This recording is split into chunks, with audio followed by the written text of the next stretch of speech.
Have you ever sat across from someone older, someone who grew up without smartphones, who spent evenings immersed in thick novels, who could hold entire conversations without glancing at a screen, and felt a strange envy?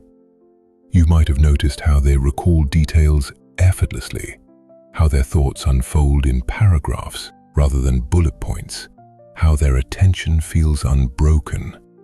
Maybe you've compared that to the way we communicate now: short, fragmented bursts of text, punctuated with emojis, animated reactions, and half-finished ideas. The contrast is so stark that it almost feels like a different species. Today, you and I live in a time when thinking deeply has become an inconvenience. Reflecting is exhausting. Reading feels like a waste of time. Arguing an idea requires more energy than most of us can spare. Instead, we chase novelty, scrolling endlessly, searching for the next tiny burst of stimulation. We traded patience for speed, culture for entertainment, substance for cheap distraction.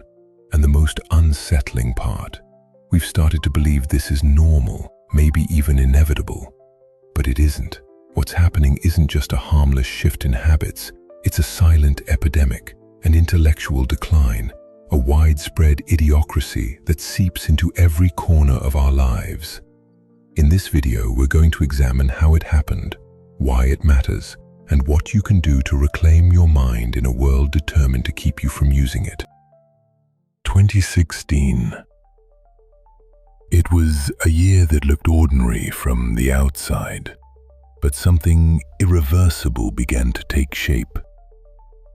That was the year TikTok started to gain traction, promising a new form of entertainment: endless, fast, algorithmically perfect.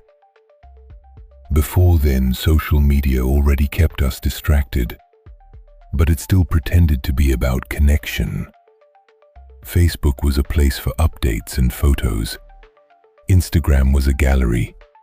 YouTube was for longer videos, sometimes educational. But TikTok introduced something new, a way to consume information in mere seconds, one video bleeding into the next with no stopping point. At first, it felt harmless, maybe even delightful.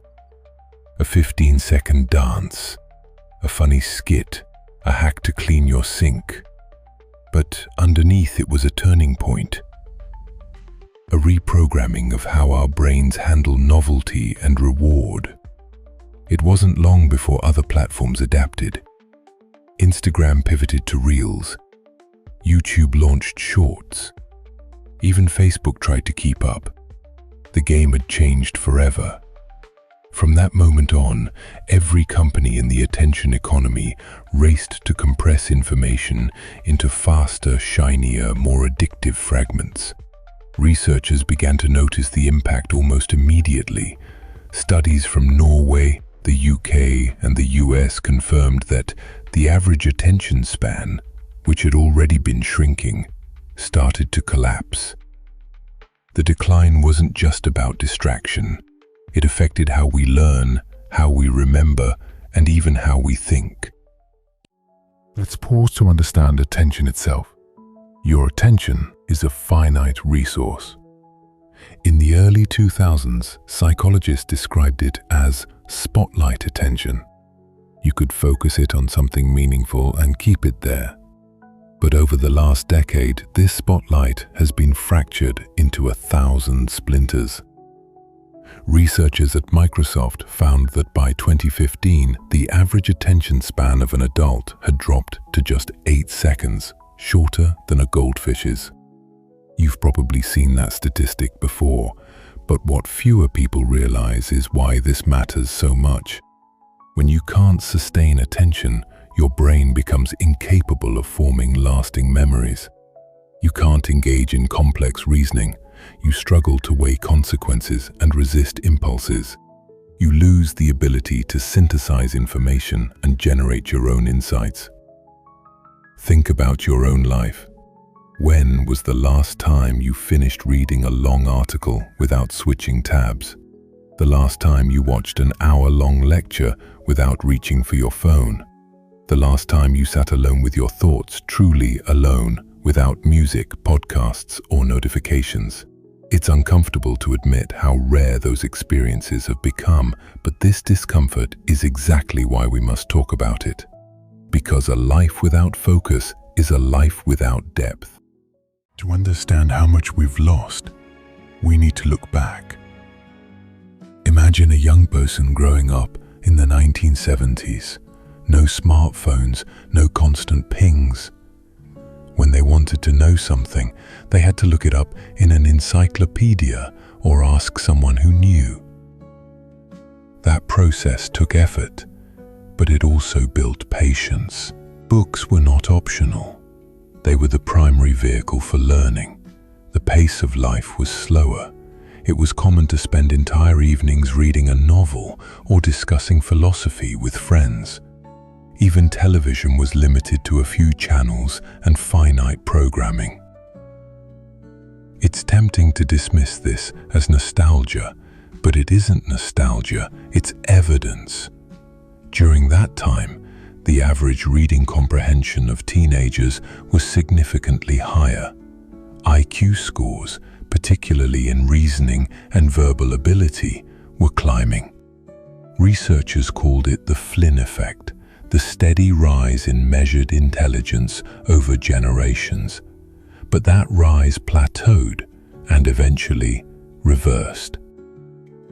Around 2016, the Flynn effect ended, and in many countries it started to fall. The decline was most visible among young people who were growing up immersed in the digital environment from birth. You might be wondering, is this really the fault of apps? The short answer is yes and no. Yes, because these platforms are engineered with precision. The infinite scroll, the autoplay videos, the carefully timed notifications, they all exploit the same psychological mechanisms that make slot machines addictive. But no, because ultimately, we choose to engage. We open the apps. We surrender our time. We train ourselves to crave the next stimulus. This is where personal responsibility collides with corporate design. Consider how the brain responds to novelty. Every time you see something surprising, your brain releases dopamine, a signal that says, pay attention, this could be important. But when novelty becomes constant, the signal stops working. You become numb to everyday pleasures. A long book feels boring. A slow conversation feels intolerable. Even a quiet walk can feel empty without a soundtrack. This process is called hedonic adaptation, and it's one of the main reasons your attention is shrinking. One of the most destructive illusions of our time is the idea that multitasking is efficient. The truth: your brain is not designed to do multiple cognitively demanding tasks at once. When you switch from reading to checking notifications, your brain doesn't actually split itself into parallel processes. It toggles back and forth. Every switch creates a residue of unfinished thoughts, making it harder to concentrate each time. This is called attention residue. Research from Stanford University shows that heavy multitaskers perform worse on nearly every measure of cognitive control: focus, working memory, even empathy. So if you've ever felt like you can't think clearly anymore, multitasking is probably part of the reason. Now let's talk about culture itself. We live in the most information-rich era in history, but more content does not mean more understanding. A century ago, knowledge was scarce, and acquiring it required work. You had to read, listen, contemplate, debate. Today, information is abundant, but meaning is scarce. A 3-minute video summary replaces a 300-page book. A trending hashtag replaces a long discussion. A meme replaces a nuanced argument. This compression creates an illusion of learning without any depth. You feel informed because you've consumed something, but you haven't actually integrated or examined it. And this superficiality seeps into everything: our politics, our relationships, our identities. Cognitive decline isn't just an academic problem, it's personal. When your mind loses its ability to focus, your sense of meaning erodes. You feel restless and dissatisfied. You start measuring life by how much you consume instead of how much you understand. Anxiety increases because your nervous system is constantly overstimulated. Depression grows because genuine accomplishment requires sustained effort, and distraction steals that effort.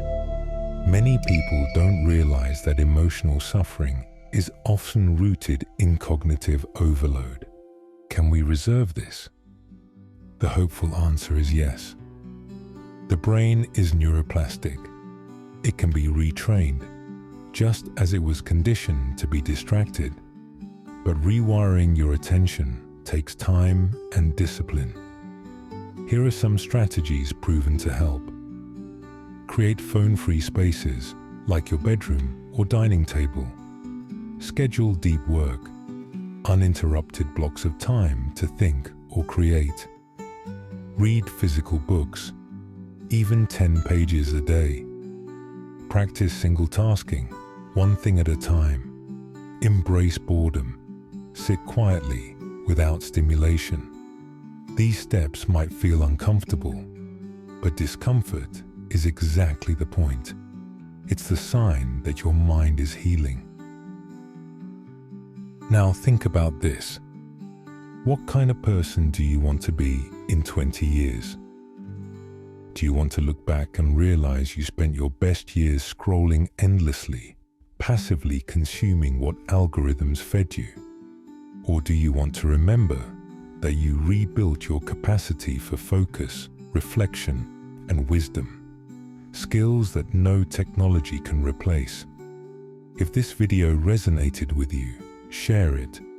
Not for vanity metrics, but because someone you care about is probably struggling in the same silent epidemic. Remember, we are the most connected generation in history, and the most mentally fragmented. But you don't have to accept that. You can choose presence over distraction, depth over noise, thought over reflex. Reclaiming your attention is not a quick fix. It's a lifelong discipline. But it is the only path to a mind that is truly awake. Think, resist, rebuild. Because no shortcut will ever be as valuable as the richness of an undivided mind.